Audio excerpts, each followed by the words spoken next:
Qin Shi Huangdi, el primer emperador de China y su ejército de terracota. Qin Shi Huangdi es una figura monumental en la historia de China, célebre por haber sido el primer emperador en unificar el país. Nacido como Jing Cheng en el estado de Qin en 259 a.C., ascendió al trono a los 13 años y mediante una serie de campañas militares implacables, logró unificar los estados en guerra en 221 a.C. y fundar la dinastía Qin, marcando el comienzo de un nuevo capítulo en la historia china. Qin Shi Huang también es famoso por sus monumentales proyectos de construcción, como la primera versión de la Gran Muralla China y su propio mausoleo, protegido por el impresionante ejército de guerreros de terracota. Obsesionado con la inmortalidad, emprendió numerosas expediciones en busca de elixires que prolongaran su vida. El emperador no escatimó en gastos, ni se detuvo ante nada para preparar su vida después de la muerte, pero fracasó en preparar su sucesión en la tierra, negándose a anunciar un heredero para su reino. A pesar de sus logros, el régimen de Qin Shi Huang fue muy criticado por su dureza, y tras su muerte en 210 a.C., su imperio se desmoronó rápidamente debido a la lucha por el poder y las rebeliones populares. La poderosa dinastía, destinada a 10.000 generaciones, duró solo 15 años antes de colapsar. En este episodio, exploraremos la vida del primer emperador de China y cómo la inestabilidad y la turbulencia acabaron con su imperio. Pero antes de comenzar, regálanos un like, suscríbete a nuestro canal y activa las notificaciones para que no te pierdas ningún episodio.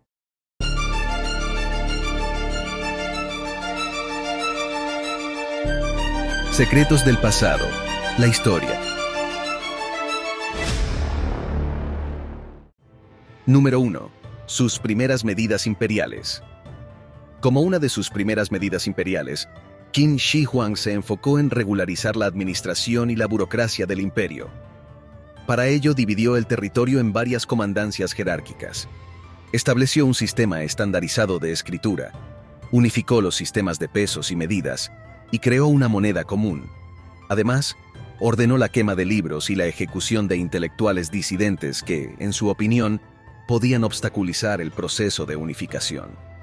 Entre estos actos, se dice que condenó a muerte a los sabios que no lograron asegurarle la vida eterna que tanto deseaba. Esta política fue muy criticada y contribuyó a su reputación como un tirano. Número 2. Su título de soberano emperador. Cuando en el año 221 a.C., Qin Shi Huangdi culminó la conquista de China, tras siglos de luchas entre los 7 grandes reinos chinos, su primera preocupación fue encontrar un título que no fuera el de rey, ya que éste estaba desprestigiado y era demasiado local. Necesitaba un nombre que indicara su condición de monarca universal. El título elegido fue el de soberano emperador, que en el mundo chino tenía una fuerte connotación religiosa. Qin Shi Huangdi se consideró siempre a sí mismo como un gobernante cósmico, tan capaz de unificar los reinos como de controlar el mundo de los espíritus. Dado el número de ejércitos que había masacrado y el número de sus propios soldados que habían muerto en combate, Qin Shi Huangdi necesitaba un ejército para poder moverse con comodidad en el mundo de los muertos. Número 3. La construcción de la Gran Muralla China. Entre las medidas geopolíticas que Qin Shi Huang adoptó para proteger el territorio, ordenó la construcción de una colosal muralla que integrara en una única red los sistemas de defensa existentes, cuyos alcances locales eran insuficientes. Con el objetivo de protegerse de las incursiones de las tribus Xiongnu, mandó erigir una muralla a lo largo de la frontera norte. Esta construcción se reconoce como el origen de lo que hoy se conoce como la Gran Muralla China. Número 4. La construcción de su mausoleo. En la actualidad, Qin Shi Huang es recordado principalmente como el emperador del ejército de terracota. Durante su vida, ordenó la construcción de un gigantesco mausoleo en el monte Li, en el distrito de Lintong, una zona famosa por sus minas de jade y oro. Este mausoleo era una auténtica ciudad fúnebre, con un perímetro que se extendía a lo largo de varios kilómetros. Considerada la tumba más grande jamás construida, se estima que cubre una extensión de 98 kilómetros cuadrados, reflejando la grandeza del emperador y su deseo de vivir con esplendor y magnificencia también en el más allá. La construcción de este mausoleo se prolongó durante casi 40 años, comenzando poco después de la ascensión al trono de Qin Shi Huang y empleando a cientos de trabajadores. Número 5.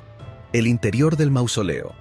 Sima Qian, el gran historiador del siglo II a.C., había descrito en detalle la disposición de la cámara funeraria de Qin Shi Huang, enterrada bajo el túmulo, así como los recintos funerarios de sus cercanías.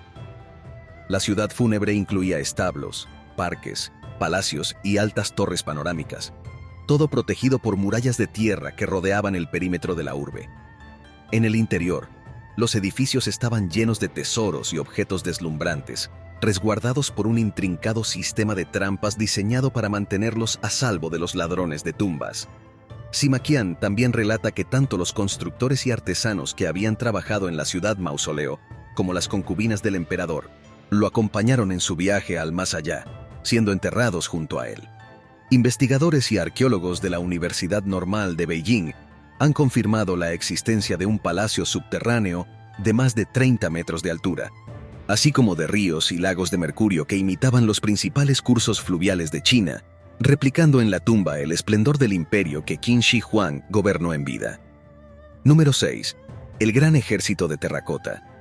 El famoso Ejército de Terracota, hoy conservado en su ubicación original, protegía la última morada del emperador Qin Shi Huang.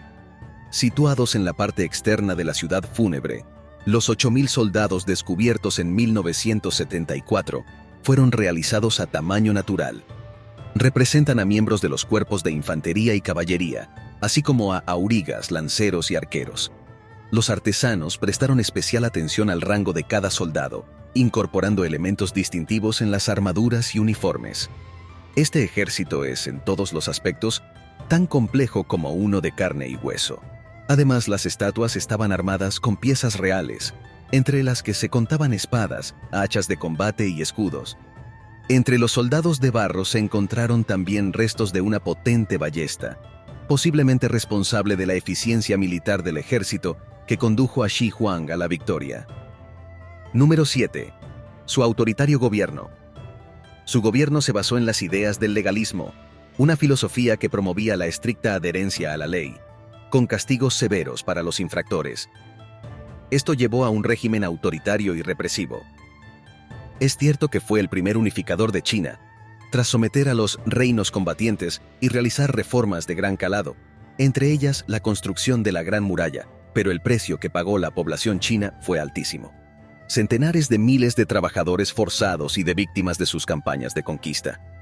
El peligro de tener demasiado poder en manos de un solo hombre estaba a punto de poner todo lo que había construido en el mundo Qin de cabeza, y no es de extrañar que, a su muerte, estallara una rebelión que arrasó por completo su palacio y su capital de Xianyang.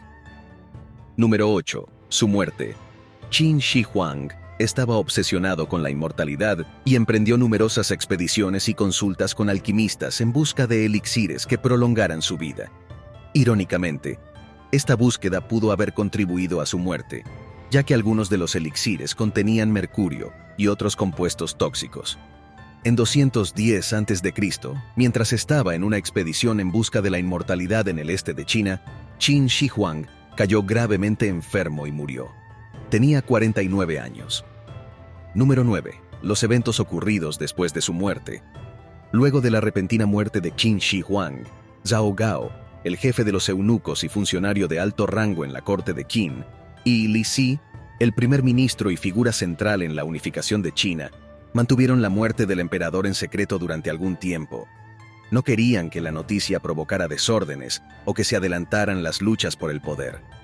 Qin Shi Huang tenía un heredero legítimo, su hijo mayor Fusu.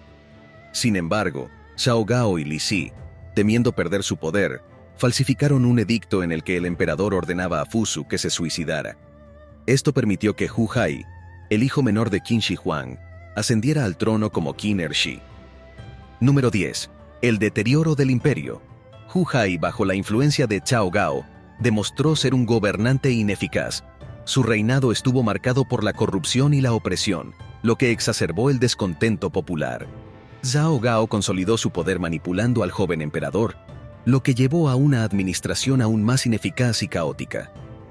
Además, A medida que la situación en el imperio se deterioraba, Zhao Gao comenzó a desconfiar del primer ministro, Li Si, y eventualmente lo acusó de traición. Li Si fue arrestado, torturado y finalmente ejecutado, junto con su familia.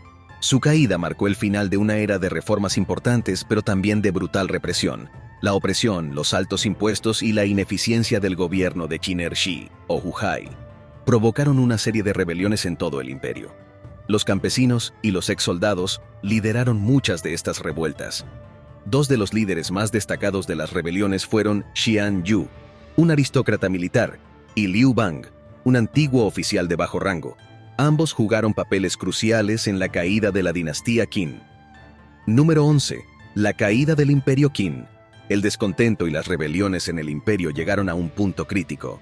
Zhao Gao, temiendo por su seguridad, obligó a Qin Shi a suicidarse. Posteriormente, Zhao Gao fue asesinado por sus propios hombres. Ziying, un sobrino de Qin Shi Huang, fue colocado en el trono en un intento desesperado por estabilizar la situación. Sin embargo, su reinado fue breve y no pudo detener el colapso del imperio. En 206 a.C., Liu Bang capturó la capital Qin, Xianyang, marcando el fin oficial de la dinastía Qin. Xiang Yu y Liu Bang continuaron luchando por el control de China. La guerra entre las fuerzas de Liu Bang y Xiang Yu, conocida como la Guerra Chu-Han, se libró durante varios años. Finalmente, Liu Bang derrotó a Xiang Yu en la batalla de Gaixia en 202 a.C. Liu Bang se proclamó emperador y fundó la dinastía Han, adoptando el nombre de emperador Gaozu. La dinastía Han se convertiría en una de las más duraderas y significativas en la historia de China. El imperio de Qin Shi Huang, aunque breve, dejó una marca indeleble en la historia de China. Con su feroz determinación, Qin Shi Huang unificó los fragmentados estados en guerra y estableció un sistema centralizado que sentó las bases para las futuras dinastías. Su legado incluye la estandarización de la escritura, la construcción de la Gran Muralla y su impresionante mausoleo con el ejército de terracota. Sin embargo, su obsesión por el control y la inmortalidad también condujo a su caída. Tras su muerte, el imperio se desmoronó rápidamente bajo el peso de la opresión y las rebeliones, pero las semillas de una China unificada y poderosa ya estaban plantadas, floreciendo plenamente bajo la dinastía Han. Qin Shi Huang, en su ambición y grandeza, transformó irrevocablemente la civilización china, dejando un legado que perdura hasta hoy. Gracias por acompañarnos. Hasta la próxima.